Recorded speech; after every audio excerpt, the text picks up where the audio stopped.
महर्षि उड़िया बाबा को भी एक उपासक ने प्रश्न किया था कि महाराज जी मन कैसे रुके। तो उड़िया बाबा ने उत्तर दिया, नियम पालन से। यदि हम नियम पर दृढ़ रहें तो मन हमारा क्या कर सकता है। नियम तो परमात्मा देखता है। हम लोग नियम पर दृढ़ नहीं रहते, इसी से हमारे देश की दुर्दशा है। संध्या वंदन तक का नियम जाता रहा है।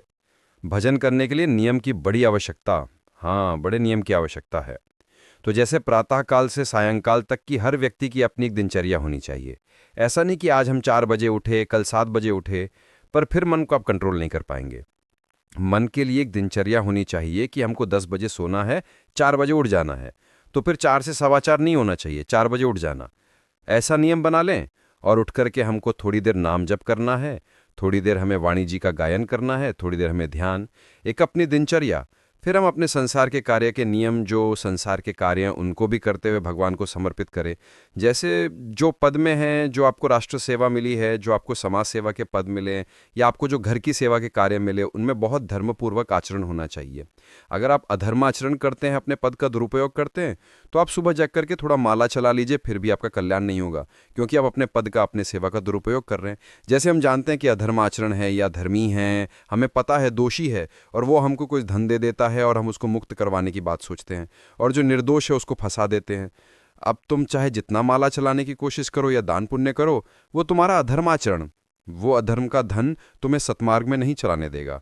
नियम लेना चाहिए कि जिस पद में है, जिस धर्म में है, जिस कर्तव्य में है, चाहे कुछ भी हो जाए, हम अपने कर्तव्य से विमुख नहीं होंगे। जितना जप महान है उतने कर्तव्य महान है। दोनों बातें समझना है। मारा फेरा और इसके बाद बेईमानी, अधर्माचरण, इनका कोई नियम नहीं है कि हमें कैसे चलना है। तो वो माला काम नहीं कर पाएगा, क्योंकि उसका तभी सत्य भाव माना जाएगा। माला जपला धर्माचर माचर, नियम से बोलें। वो बड़े कट्टर नियम वाले हैं, उनको घूस नहीं, आप उनको भयभीत करके काम नहीं करवा सकते, प्रलोभन में काम नहीं करा सकते। ये हमारी गृहस्थी है ना, तो गृहस्थी के पालन के लिए धन चाहिए, और धन के लिए हम धर्म को आगे रखें, धन को नहीं, धर्म को। हमारा कर्तव्य क्या प्राय है। जैसे पूज्य बाबा ने कहा, आज हमारे देश में बहुत दुर्दशा हो रही है। दुर्दशा हो रही क्यों? क्योंकि सब अपनी जगह से गलत गत हो रहे हैं। अगर अपनी जगह हम ठीक रहे तो हमारी दुर्दशा नहीं होगी।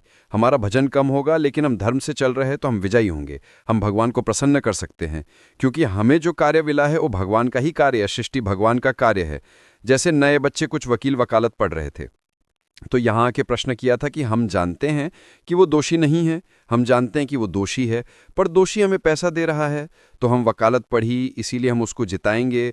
ये क्या कोई पाप है? तो उनका खुला पाप है।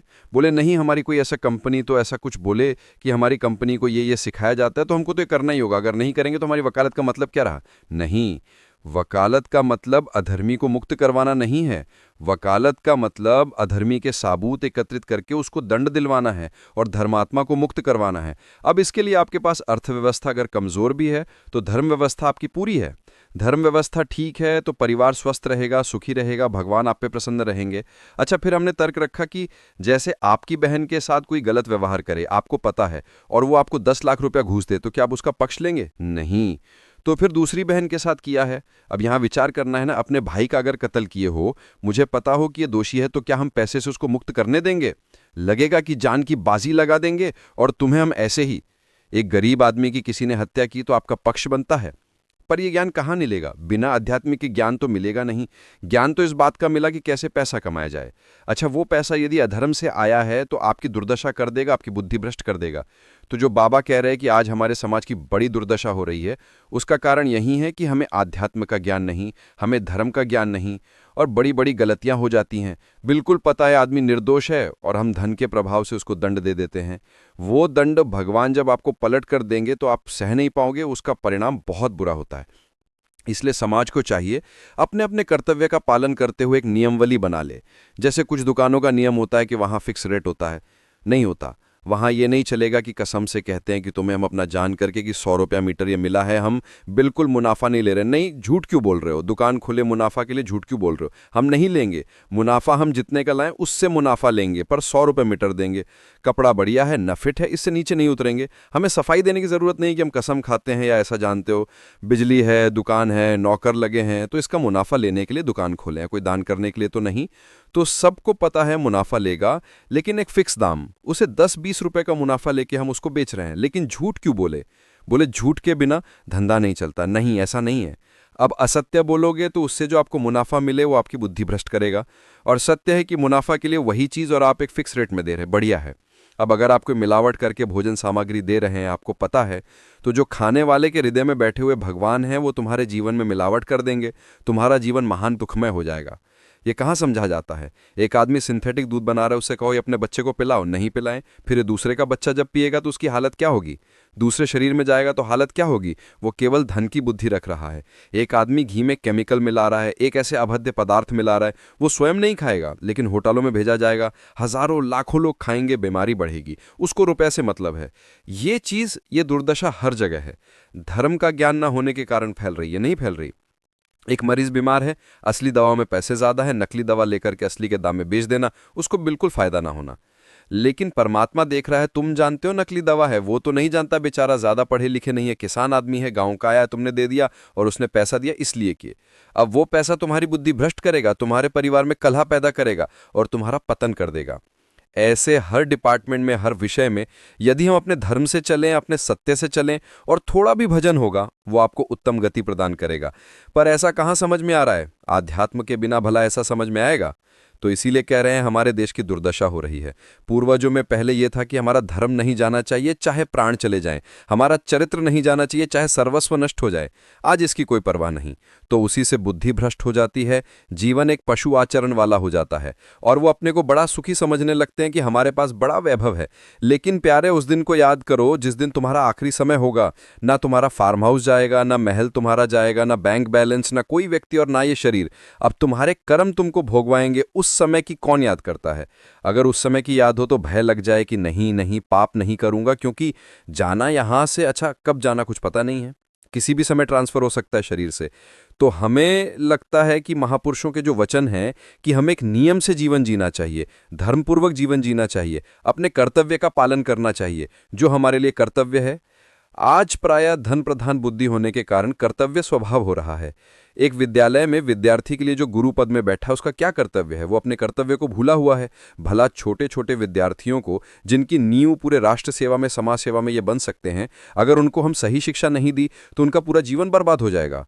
अगर उनको हम गलत सपोर्ट कर दिए तो उनका पूरा जीवन बर्बाद, क्योंकि नया जीवन है।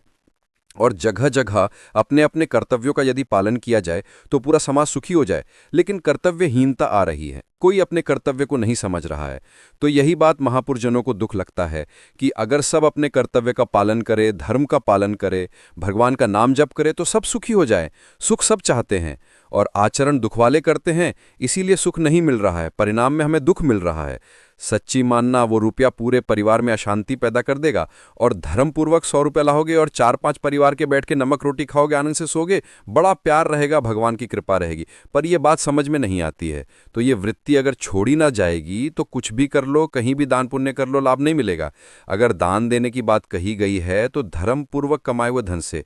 अगर आप मेहनत से कमाए हो, ना 10 रुपए दे दोगे ना, तो 10 रुपए का वो आटा लाके अगर 2 रोटी खाएगा तो खूब भजन होगा। वो आप 1 लाख रुपए बेमानी का रख दोगे ना, तो बैठे बैठे वो गंदे सोचेगा, भजन नहीं होगा उसका। गंदा सोचना और आपका गंदा करना दोनों मिलकर के उसके कारण भी तो आप बने ना, तो आपका ही पतन हो जाएगा। उसको तो भगवान बचा लेंगे क्योंकि भगवान की शरण में है। तो मुझे लगता है अधर्म के धन से कभी किसी को लाभ नहीं मिलता। तो अपने कर्तव्य का पालन करते हुए यदि नाम जप किया जाए तो बहुत जल्दी हमको लाभ प्राप्त हो जाए। बहुत सुंदर, मतलब ये चर्चा होती है, अगर आप लोग इसको धारण कर ले तो निहाल हो जाएंगे। सच्ची कह रहे हैं, ये जो बातें हैं ये बहुत सुंदर जीवन को पुष्ट करने वाली हैं। पर आप धारण कर लें तो बात है, नहीं नहीं तो जैसे लाभ दिखाई दे रहा है 50-60 हज़ार, तो ये बातें भूल जाओगे। ये बातें अच्छी नहीं लगेंगी यार, बहुत बढ़िया काम घर में आएगा, पर हमारी ये बात ध्यान रखना, 50-60 हज़ार घर में अशांति पैदा कर देगा। सच्ची मानना, आप धर्म से चलना, धर्म से चलोगे तो भगवान तुम्हारी रक्षा में रहेंगे। अधर्माचरण, देखो कैसी कैसी घटनाएं होती हैं। बढ़िया कार है, फिल्मी गाना लगाए चल रहे हैं और वो एक्सीडेंट हुआ, आग लग गई, बाहर निकल ही नहीं पाए, वो अंदर ही जल गए। क्या हुआ? ये करोड़ों रुपए की कार भूज दिया तुमको अंदर बिठाल के, धू धू करके आग लग गई, अंदर जल गया। ऐसे जलना चाहते हो? या भगवान के आनंद में चिंतन करके शरीर छूटे फिर दाह संस्कार हो? ऐसे कि सब लोग भगवान के नाम का कीर्तन करते हुए जा रहे हैं, फिर आपका अंतिम संस्कार हुआ, वहां जीवित जल गए। क्या हो सकता है? एक एक पल तुम्हारे कर्म का हिसाब होगा, एक सेकंड का हे ऐसे कर्म करो कि हमारा अच्छा हिसाब हो। बुरा हिसाब ये मत समझो कोई देख नहीं रहा, वो देख रहा है जिसको हिसाब करना लाए, वो देख रहा है। उसके लिए कोई वकील या किसी साबूत की ज़रूरत नहीं होती, वो सर्वांतर्यामी आपके अंदर बैठे देख रहा है। तो सदैव जैसे सत्संग सुन रहे हैं, तो अगर हाथ जोड़ के प्रार्थना है, थोड़ी भी बात मान लोगे तो आप सच्चे सुख के मार्ग में चलने लग जाओगे। नहीं तो भाई बहुत गंदी हवा चल रही है माया की, बहुत गंदगी ऐसी फैल रही है, कलिकाल है ना, कि ये बातें किसी को पसंद नहीं आती। वो बातें बताओ कि हम कितना रुपया कमा ले, कैसे कितने भोग भोग लें, और वो आध्यात्म में है। आपको सच धोखे में मत रहना, आध्यात्म में है। जितना आप धर्म से चलोगे उतना सुखी होगे, और लोक में जितना धन मिल जाएगा उतना सुखी माना जाएगा। लेकिन वो सुख नहीं है, वो चंद मिनटों के लिए हाइलोजन की तरह जलेगा, फ्यूज हो जाएगा। और धर्मात्मा दीपक की तरह जलेगा, पर बहुत काल तक चलता रहेगा। इन बातों का चिंतन कीजिए, खूब नाम जप कीजिए, और भगवान के भरोसे रहिए, गंदे आचरण मत कीजिए।